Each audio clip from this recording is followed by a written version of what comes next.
शांताकारं भुजगशयनं पद्मनाभं सुरेशं विश्वाधारं गगनसदृशं मेघवर्णं शुभांगं लक्ष्मीकान्तं कमलनयनं योगभिर्ध्यानगम्यं वंदे विष्णुं भवभयहरणं सर्वलोकैकनाथम।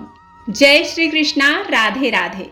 स्वागत है आप सभी का आपके अपने YouTube चैनल उपासना की उपासना में। आज के वीडियो में आप रसपान करेंगे निर्जला एकादशी व्रत कथा का। पौराणिक कथा के अनुसार द्वापर युग में युधिष्ठिर ने भगवान श्री कृष्ण से कहा, जनार्दन, आपने अपरा एकादशी का सारा महात्म्य मुझे सुना दिया है। अब ज्येष्ठ मास के शुक्ल पक्ष में जो एकादशी हो उसका वर्णन कीजिए।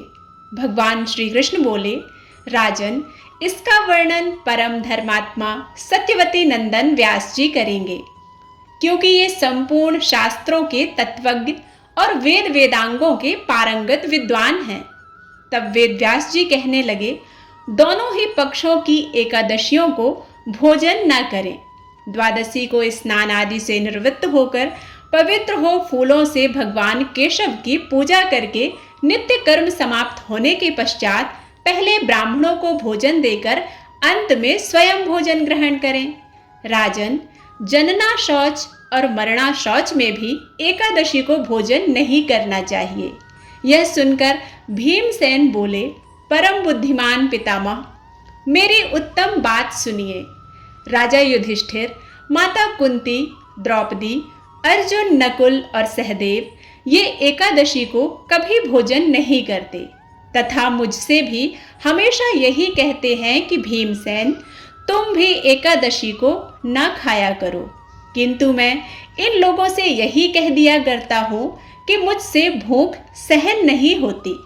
भीमसेन की बात सुनकर व्यास जी ने कहा, यदि तुम्हें स्वर्गलोक की प्राप्ति अभीष्ट है और नरक को दूषित समझते हो तो दोनों पक्षों की एकादशी को भोजन मत करना। भीमसेन बोले, महाबुद्धिमान पितामह, मैं आपके सामने सच्ची बात कहता हूँ।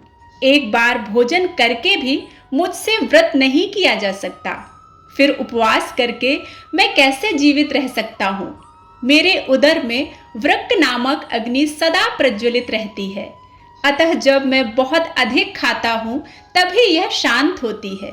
इसलिए महामुने, मैं वर्ष भर में केवल एक ही उपवास कर सकता हूँ, जिससे स्वर्ग की प्राप्ति सुलभ हो तथा जिसके करने से मैं कल्याण का भागी हो सकूं। ऐसा कोई एक व्रत निश्चय करके बताइए, मैं उसका यथोचित रूप से पालन करूंगा।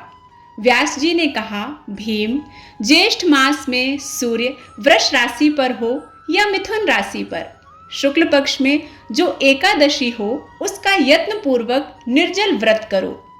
केवल कुल्ला या आचमन करने के लिए मुख में जल डाल सकते हो। उसको छोड़कर और किसी भी प्रकार का जल विद्वान पुरुष मुख में नहीं डालते, अन्यथा व्रत भंग हो जाता है। एकादशी को सूर्योदय से लेकर दूसरे दिन के सूर्योदय तक मनुष्य जल का त्याग करे तो यह व्रत पूर्ण होता है। तदंतर द्वादशी को निर्मल प्रभात काल में स्नान करके ब्राह्मणों को विधि पूर्वक जल और स्वर्ण का दान करे। इस प्रकार सब कार्य पूरा करके जितेंद्रिय पुरुष ब्राह्मणों के साथ भोजन करें। वर्ष भर में जितनी भी एकादशियां होती हैं उन सब का फल निर्जला एकादशी के सेवन से मनुष्य प्राप्त कर लेता है, इसमें तनिक भी संदेह नहीं है। शंख चक्र और गदा धारण करने वाले भगवान केशव ने मुझसे कहा था कि यदि मानव सबको छोड़कर एकमात्र मेरी शरण में आ जाए और एकादशी को निराहार रहे तो वह सब पापों से छूट जाता है। एकादशी व्रत करने वाले पुरुष के पास विशालकाय, विकराल आकृति और काले रंग वाले दंड पाशधारी भयंकर यमदूत नहीं जाते। अंत काल में पीतांबरधारी सौम्य स्वभाव वाले, हाथ में सुदर्शन धारण करने वाले और मन के समान वेगशाली विष्णु दूत आकर इस वैष्णव पुरुष को भगवान विष्णु के धाम में ले जाते हैं। अतः निर्जला एकादशी को पूर्ण यत्न करके उपवास करना चाहिए। तुम भी सब पापों की शांति के लिए यत्न के साथ उपवास और श्री हरि का पूजन करो। स्त्री हो या पुरुष, यदि उसने मेरु पर्वत के बराबर भी महान पाप किया हो तो वह सब एकादशी के प्रभाव से भस्म हो जाता है। जो मनुष्य उस दिन जल के नियम का पालन करता है वह पुण्य का भागी होता है। उसे एक एक पहर में कोटि कोटि स्वर्ण मुद्रा दान करने का फल प्राप्त होता है। मनुष्य निर्जला एकादशी के दिन स्नान, दान, जप, होम आदि जो भी कुछ करता है वह सब अक्षय होता है। यह भगवान श्री कृष्ण का कथन है। निर्जला एकादशी को विधि पूर्वक उत्तम रीति से उपवास करके मानव वैष्णव पद को प्राप्त कर लेता है। जो मनुष्य एकादशी के दिन अन्न खाता है वह पाप भोजन करता है।